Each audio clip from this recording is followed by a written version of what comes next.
Hello everyone, welcome to my gardening blog. ছাদ বাগানে orchid গাছটাকে তোমাদের দেখাচ্ছি। চলো, এটা আমার ছাদ বাগানের ডেনড্রোবিয়াম অর্কিডের গাছ। এর আগের বছরও এই গাছটাতে কুড়ি এসেছিল, একবারই ফুল এসেছে।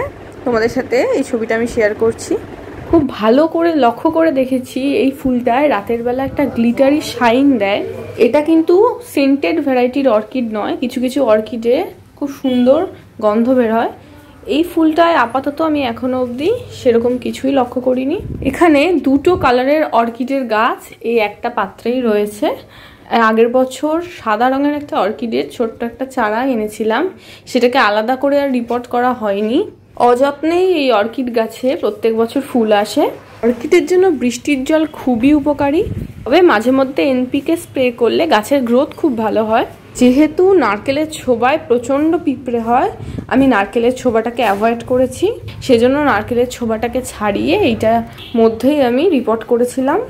পটিং মিডিয়া বলতে কাঠকয়লা আর ছোট ছোট কাঠের টুকরো।